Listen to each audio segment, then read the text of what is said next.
Good evening and welcome to Global Lens News. I'm Sadia Afzal.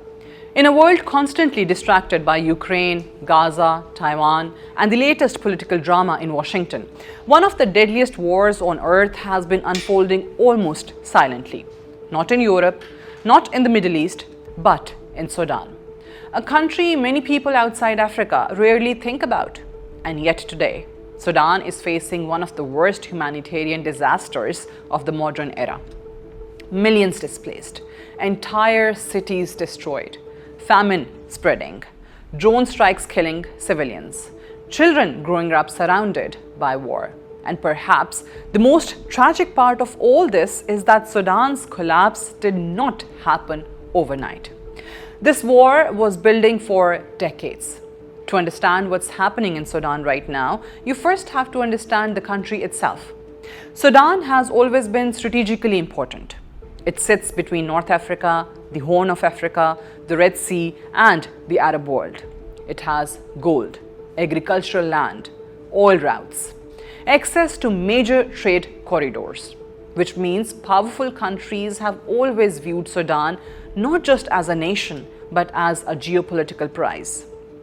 For decades, Sudan suffered under dictatorship, military rule, corruption, ethnic violence, and economic collapse. Then, in 2019, something extraordinary happened.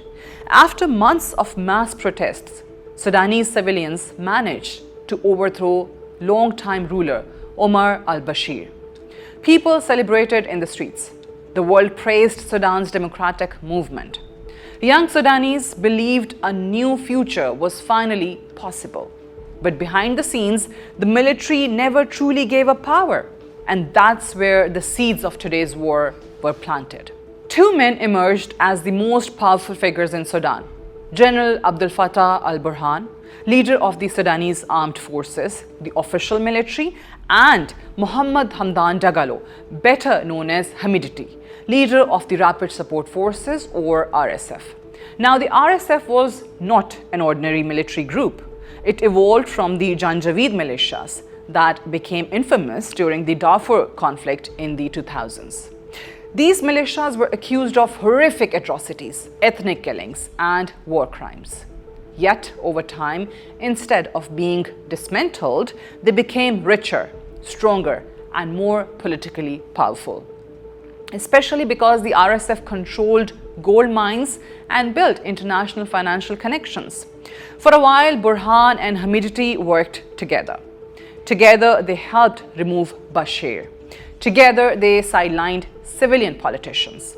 Together, they controlled Sudan. But eventually, power sharing collapsed. Both men wanted total control of the country. And in April 2023, Sudan exploded into civil war.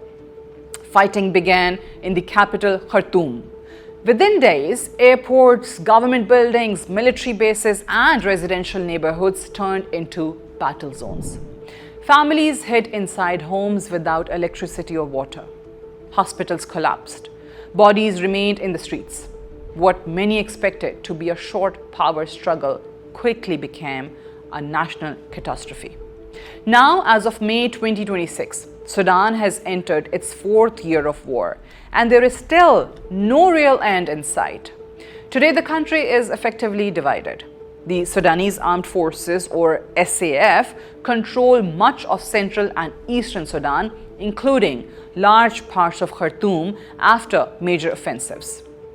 The RSF still dominates significant areas in Darfur and parts of western Sudan. But this is no longer just a civil war. It has become a regional proxy conflict. Different countries began backing different sides, and that changed everything. Egypt strongly backed the Sudanese army. Why?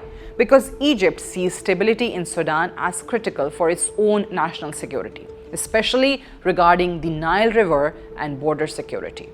Cairo feared that an RSF victory could destabilize the region even further. Saudi Arabia also played a more positive diplomatic role at various stages, hosting ceasefire talks and humanitarian discussions. The African Union and regional organizations repeatedly pushed for negotiations. though with limited success. The United States publicly called for peace efforts and sanctions against individuals accused of fueling atrocities. Humanitarian organizations desperately tried to deliver aid, but diplomacy consistently failed because external support for the war never truly stopped. And this is where things become extremely controversial. The United Arab Emirates has faced repeated accusations of supporting the RSF financially and militarily. Multiple investigations, analysts, and international reports have pointed toward weapons transfers, drone support, and logistical backing linked to the RSF. The UAE strongly denies these accusations. At the same time, other countries have reportedly supported the Sudanese military side in various ways. Turkey has been linked to drone support allegations for the SAF, though Ankara has denied directly arming the military. Iran's growing influence around the Red Sea also became part of the wider geopolitical picture, especially as Islamist factions aligned with the Sudanese military regained influence. And this is exactly why peace became so difficult. Because for many outside actors, Sudan stopped being just a humanitarian tragedy.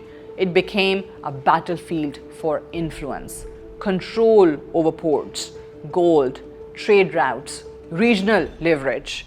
Meanwhile, ordinary Sudanese civilians paid the price. And the numbers are horrifying. Millions have been displaced, millions more are facing famine conditions, entire communities have collapsed. The United Nations describes Sudan as one of the world's worst humanitarian crises. Drone warfare has made things even deadlier in 2026. Experts now say drones have become one of the leading causes of civilian deaths in the war. Markets, neighborhoods, hospitals, and civilian infrastructure have all been hit. Just days ago, dozens of civilians were reportedly killed in a drone strike on a crowded market in West Kordofan. Each side blamed the other. And perhaps the most dangerous reality now is fragmentation. Sudan is no longer simply fighting one war. Different militias, ethnic tensions, Islamist factions, foreign-backed groups, regional interests, everything is colliding at once. Some analysts now fear Sudan could eventually split apart entirely if the conflict continues for years. What makes this even more tragic is how invisible the war has become globally. Compared to other international conflicts, Sudan receives very little media attention. No constant headlines, no massive global campaigns, no endless political debates on television. Despite the fact that millions of human beings are trapped inside one of the century's worst disasters. And many Sudanese feel abandoned by the world. Even humanitarian workers have warned that international attention is fading while conditions continue to deteriorate. But the war also reveals something bigger about modern geopolitics. Powerful countries often publicly support peace while privately protecting strategic interests. Everyone talks about stability, but stability becomes impossible when weapons, money, and foreign influence continue flowing into the conflict.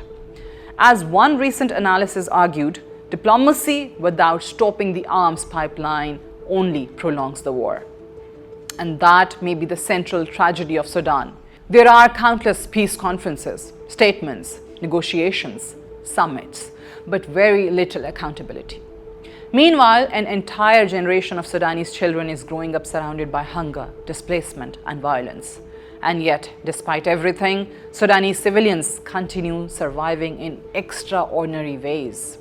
Doctors still treat patients in damaged hospitals. Volunteers still organize food networks. Families still help each other survive bombings and displacement. The resilience of ordinary Sudanese people may be the only hopeful thing left in this entire tragedy.